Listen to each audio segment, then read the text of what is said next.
So we'll step away from that, but keep our eyes on everything that is going on, all these developments here on News Now from Fox. If you're new to us, we're live, raw, and unfiltered. We bring you all these feeds literally as they're happening, and it's been a very busy Thursday here, but we want to move into a story that has been the top headline of the week. President Biden announcing that Vice President Kamala Harris will now lead the charge when it comes to immigration. Fox's Hunter Davis is with us here. She's joining us from Carrizo Springs, where the Biden administration officials toured a migrant camp yesterday. And Hunter, the move from Biden comes as criticism continues to grow surrounding these facilities, right? Yeah, that's exactly right. Local officials here, including city mayors and Texas Governor Greg Abbott, calling on the Biden administration for transparency as migrant facilities, just like this one here in Carrizo Springs, continue to pop up across the Lone Star State. We can wake up tomorrow morning and the federal government can do whatever they want to do and not ask our permission or cooperation, and you just have to live with it. Midland Mayor Patrick Payton asking for answers after a migrant camp was established just outside city limits. This woman lives next door. Before any of this, though, it was so peaceful out here. You could hear the birds talking. It was our happy place. It's not our happy place anymore. She says law enforcement surrounds the facility on a regular basis. We feel like we've been invaded. Our privacy's been invaded. I know they probably don't realize it, but we feel like, you know, they're sitting outside our fence lines, across our driveway. Sometimes they were parked in our driveway. We felt like we were the ones in prison. The migrant holding facility is one of at least 6 to open in the state since the Biden administration took office. As soon as it opened up, we didn't know about it. We didn't know they were coming. No one consulted us from the company that leased their space to the federal government. No calls to myself or the county judge that it was coming. And next thing we know, we've got nearly 500 migrant children, teenagers here in Midland. Another migrant facility is in Carrizo Springs. Biden administration officials toured that camp Wednesday and let cameras inside for the first time. Texas Governor Greg Abbott ordered investigations into the water at 2 camps, including the one in Midland, prompting the federal government to temporarily stop sending migrants to the camp. And we keep asking the question, will you put more kids in this facility? And the answer is our plans are not to. We learned today that San Antonio, which is a little over 100 miles from here, will be added to the growing list of cities here in Texas that will have migrant holding facilities. The Expo Center there expected to hold about 2,400 migrant children. Back to you. Hunter, I know that getting cameras inside, getting media allowed access has been somewhat of a struggle. What has been your experience out there?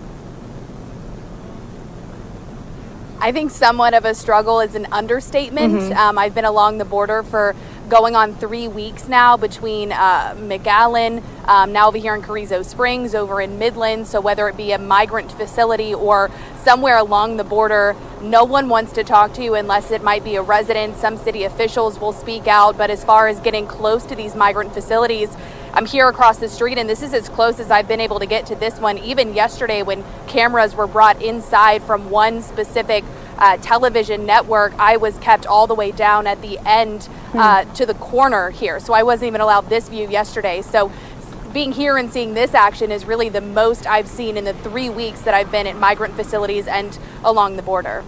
And I'm seeing vans and charter buses going behind you. Is that what's transporting all of these teenagers, or how is it all working?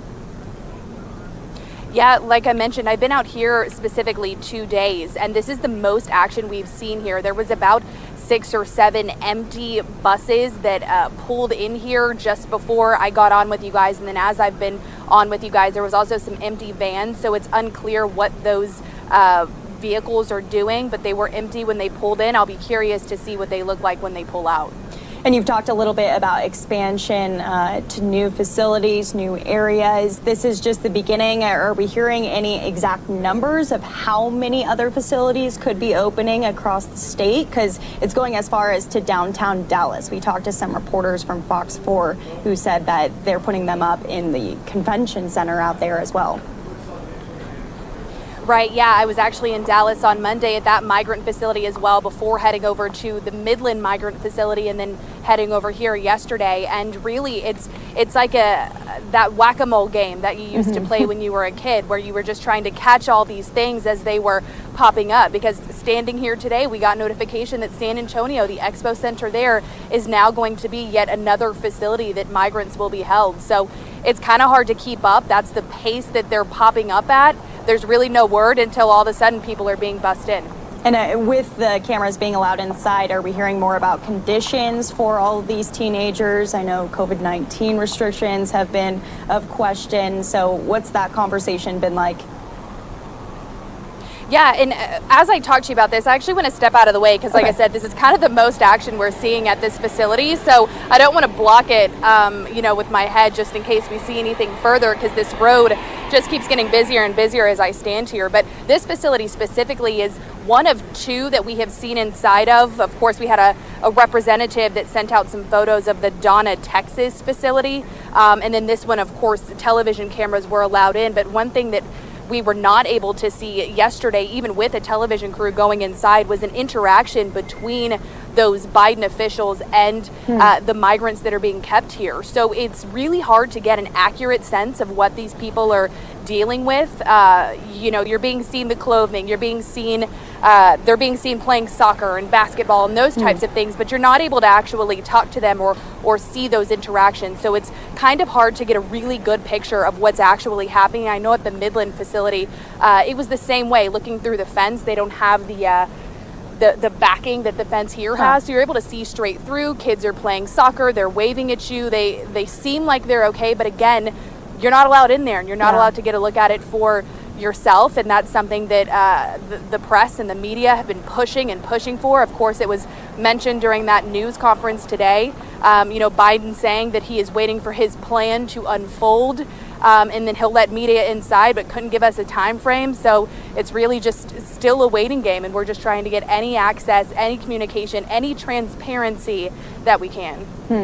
That's really interesting. Each facility is a little bit different. Last question for you, Hunter. Anything you're going to be watching? I mean, you've said it pretty clearly. You've been across the state of Texas. This has been your story for the past month. So what has been the most surprising thing to you, and what are you going to be looking for in the next couple weeks here? Yeah, I definitely think it's safe to say you guys are going to be seeing me for a bit down here on the border. I know that the next stop is over to McAllen, where we have a Senate delegation that'll be visiting tomorrow. We've got Senator Ted Cruz and Cornyn. They will be leading a delegation of what I think is about 12 senators down to the border. They'll be going on a boat tour. So I know that that's the next stop, and ideally the next place that we get to talk to an official about what they're seeing in these border facilities and along the border, of course.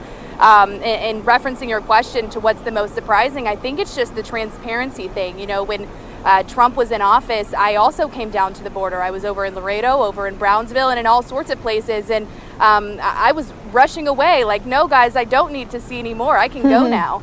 And that is, it's black and white now. We can barely get our hands on anything.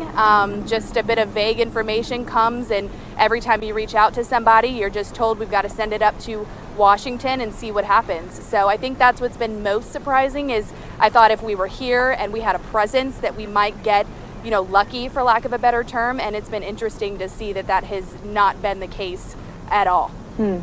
Very interesting. And it seems like the charter buses are still going in and out. There's a line behind you right now of people who are lined up. So I'll let you go. I know that you're busy out there, and I'm sure that you're asking questions and asking hard questions. So we appreciate you doing good work. Thank you, Hunter, so much for being with us.